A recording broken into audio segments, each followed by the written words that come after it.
These are Samuel's first single leg hop and hold. So this is week 2. And these are his first tentative hops that he's trying. So what we want to see is a bit of a gap in between the knees. We don't want the knees touching because that's an unstable position. He's got a bit of a forward trunk lean, so that's an area of focus for him. But these are his first hop and holds. So he's sticking the landing, having a feel of being able to check the position.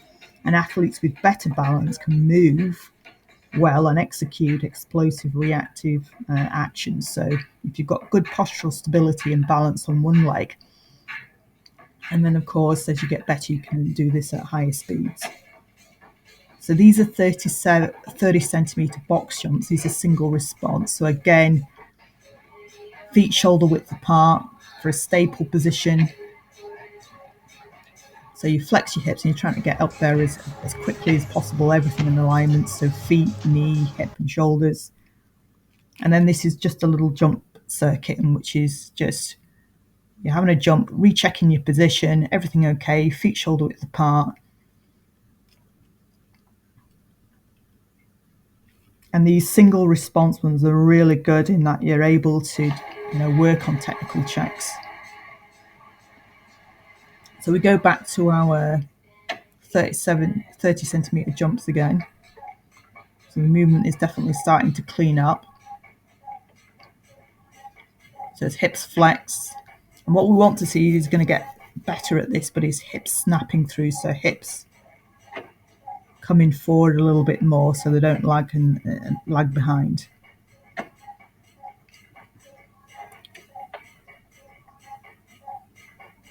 Yeah, so, and then just standing up tall, pushing your hips through. So now he's on to a higher box, 45 centimeters with counter movement stuff.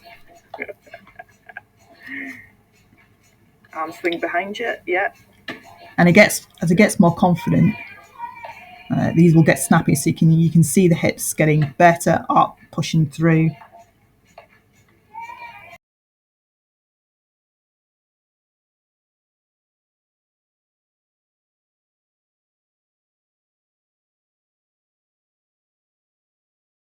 Six on your left, six on your right. Okay. What was that? Pain or? No, it was just that I couldn't hold the balance. Okay.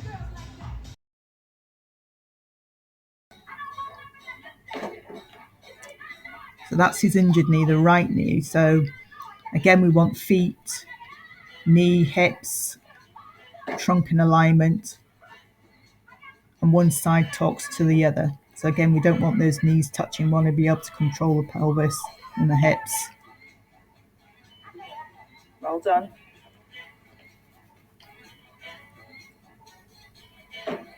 Yes, he's really stuck that, but he's unable to hold it. So what we want to do is to be able to hold the position. Can he keep it and then move out of it again?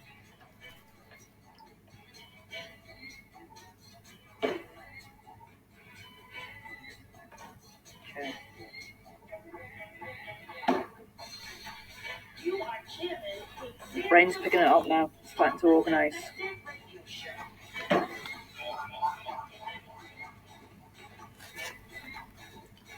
Yeah, relax. Good.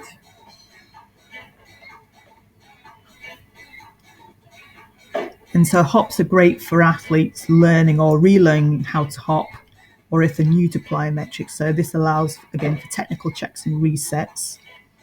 And it's just allowing to help him to pick up the movements. And now we move to the pitch. These are 2 feet jumps into backward acceleration. More bouncy, more bouncy. Bounce. More. There we go.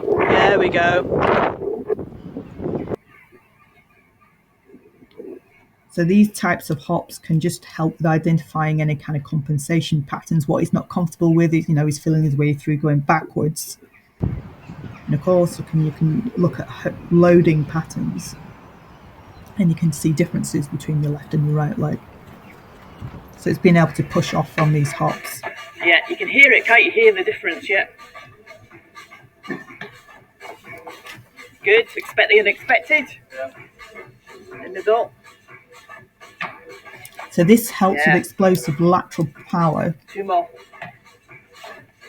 on both throughout the legs and hips. So these are Bosu lateral push-offs, and you turn it upside down. So you're generating much more power now. Yeah. I'm having to move out to get you through.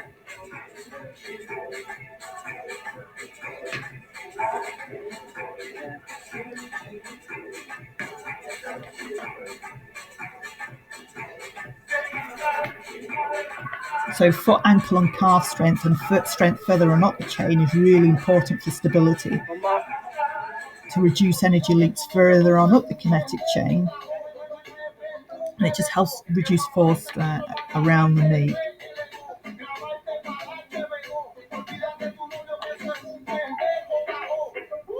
And these are just hop and holds with challenge pushes, so being able to brace is a really important skill. So pushing the belly out at the front, the sides and the back means you have that intra-abdominal stability and also stability for the spine, for the hips and the pelvis. Let me just get this set up.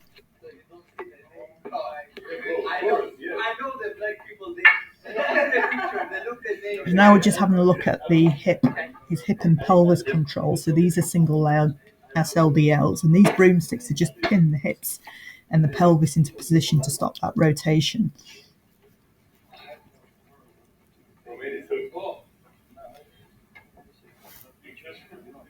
So it just helps to feel and sensory feedback as well, and that's for the athlete, Samuel, and for me as well.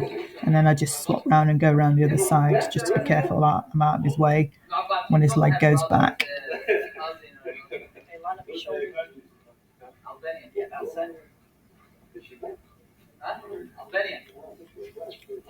So what he's having to do at the moment is just making a shoulders adjustments with his shoulder lines, because you should have a straight line across your shoulders, your hips. So at the moment he's rotating in the way. And we're doing it in front of a mirror as well, because your eyeballs are attached to your brain. So he needs that feedback in order to be able to make those adjustments.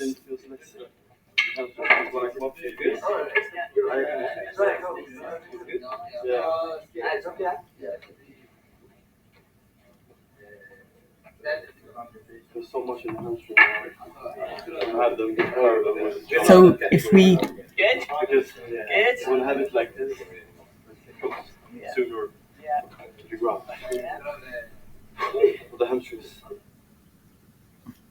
Okay, so we've got to be able to control our pelvis in static positions, slow positions, but we've also got to be able to do this at higher speeds as well. I'm building athletes from the ground up. So, for example, if he was to be challenged, if Samuel was to be challenged, would he be able to withstand that and continue? If he was tackled, around the ankle, would he be able to continue? Does he have that robustness? Does he have that durability? So we're building from the feet up. I'm teaching bracing skills here for stability, so many muscles attached to the pelvis. So if you're pushing out from the front, sides and back, you help with intra-abdominal pressure, which helps stability if you're being challenged. In the hip, knee and ankle joints must be accurately attuned to each other. The pelvis is linked to the thigh by way of the hip joint and to the spinal column via the SI joint. Therefore, the way the pelvis moves will influence movements made by the legs and trunk. Because many muscles important for running attach to the pelvis, this structure plays a central role during running. Often, movements made by the pelvis are overlooked because they take place within a small range, from about 5 to 15 degrees. However, this manner of thinking is incorrect. A running technique can be greatly affected even by movements within a small range, especially those of the pelvis.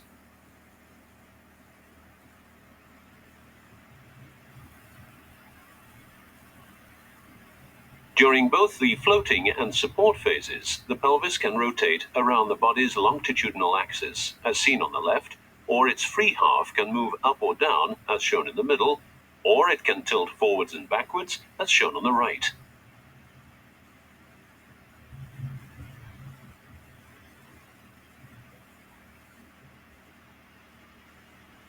Upward movement of the free half of the pelvis will determine whether support will be given to the vertically directed force of push-off.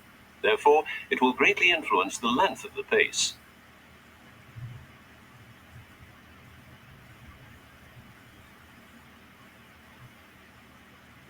If If the free half of the pelvis, shown on the right, is raised too little or late during push-off, then there will not be sufficient vertical displacement and the pace frequency will be too high.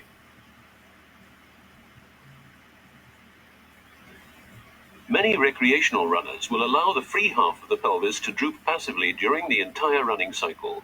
In particular, the upward movement of the free pelvic half will require much technical training to work correctly during running. Power training muscles around the pelvis is also an important type of training.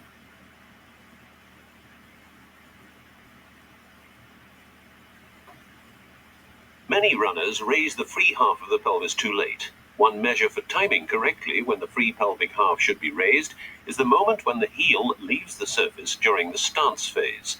As shown on the left, the free half of the pelvis should be higher than the half on the side of the support leg. As shown on the right, the free pelvic half has been raised too late. The three movements that the pelvis can make are closely interrelated. The reason for this is that many different muscles attach to this structure. Because these muscles influence each other, they must work well together.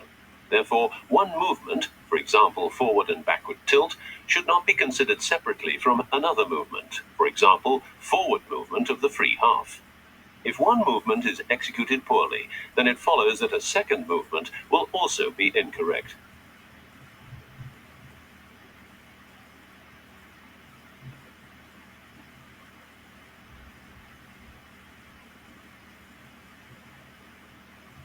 Is tilted too far forward, as shown on the right, it will then be difficult to carry out other movements correctly, especially around the longitudinal axis. Because all separate movements are interrelated during running, a good technique will focus on coordinating all such partial movements, thus also those made by the pelvis.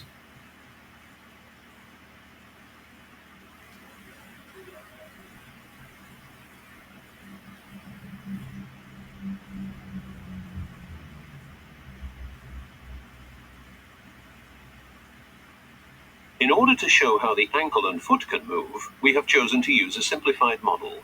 In reality, the foot is a complicated structure that functions as a springboard. In fact, the ankle is composed of two joints, the lower and upper tarsal joints. The upper tarsal joint serves to bend and stretch the ankle. The lower tarsal joint is responsible for pronation and supination, or, in other words, moving the foot towards the in or outside. None of the movements made by the joints in the foot should be observed in isolation, but rather should be seen and evaluated as part of a larger system involving the foot and lower leg. How lower leg muscles function and the foot moves is a closely interrelated process comparable to a suspension bridge and its cables.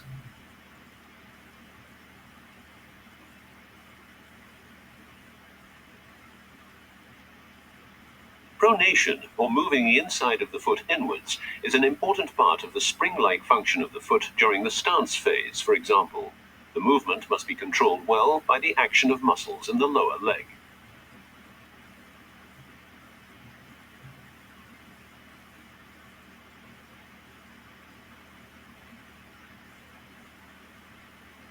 If this does not take place correctly, then injury may result.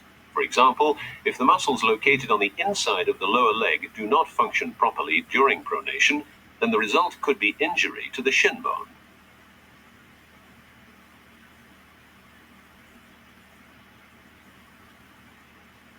Uncontrolled overpronation can wrench the knee, also resulting in injury to the knee.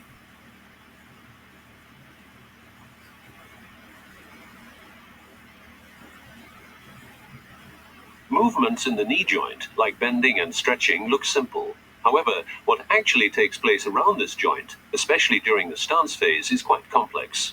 In particular, the hamstrings play a major role here.